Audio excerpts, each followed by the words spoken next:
Bienvenue dans la Drôme des Collines pour un nouvel épisode de l'Observatoire de l'immobilier. Aujourd'hui, on va analyser les secteurs de Romans et de Tain-l'Hermitage. Et bien pour tout ça, j'ai fait appel à un expert, Maître Quentin Sorel.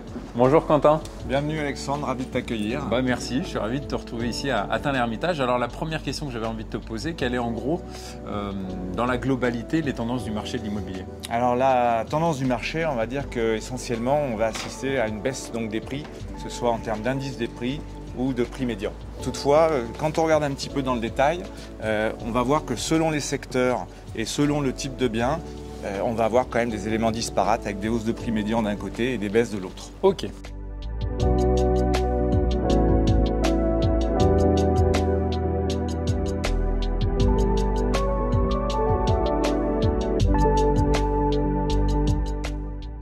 Alors Quentin, quelle est la tendance du marché sur les appartements anciens? Alors sur Romans, on a une hausse de plus de 3,5% du prix du mètre carré, ce qui nous fait un prix mètre carré médian de 1670 €. Sur Tain-l'Hermitage, on a une hausse de 7,3%, ce qui nous fait un prix au mètre carré médian désormais de 2130 € du mètre carré. Tout à l'heure, tu me disais qu'on était plutôt sur une stagnation, voire une baisse.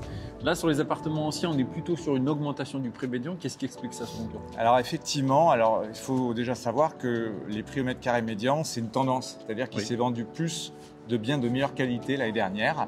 Ça ne veut pas dire qu'il y a eu des gros volumes.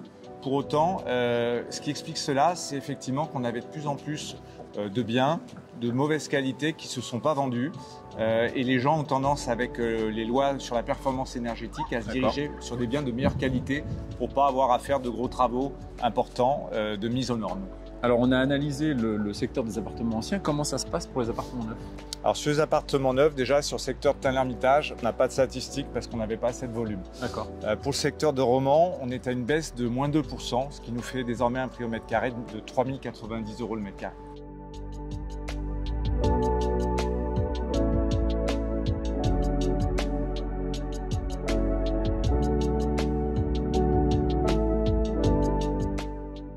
Alors Quentin, on a pas mal analysé tout ce qui était appartement. Comment ça se passe sur les maisons, notamment à Romans?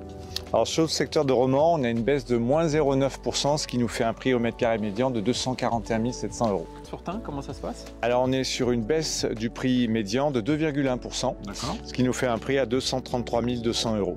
Ok, alors est-ce qu'il existe des villes dans lesquelles on a des disparités? Effectivement, on a des prix quand même bien plus élevés sur La Roche-de-Glin et Pont-d'Isère.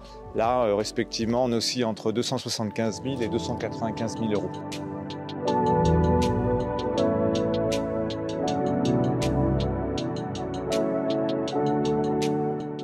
Alors du coup, il y a pas mal de différences de prix d'un secteur à l'autre, alors que finalement on est assez proche géographiquement. Qu'est-ce qui explique ça selon toi? Alors effectivement, dans les villes dites historiques comme Tain-l'Hermitage ou Romans, là on est plutôt sur des biens qui vont se vendre, ça va être des maisons de rue, donc des maisons où tu vas avoir 2 étages, une petite cour, un petit jardin.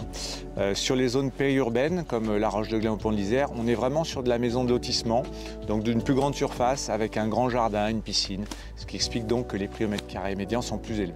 Du coup, sur les terrains à bâtir, comment ça fonctionne? Pour les terrains à bâtir, donc pour le secteur de Romans, on est à une hausse de 0,6%, ce qui nous fait un prix au mètre carré médian de 85 500 €. Par contre, pour le secteur de Tain, on n'a pas eu assez de volume de vente, donc on n'a pas de statistiques cette année.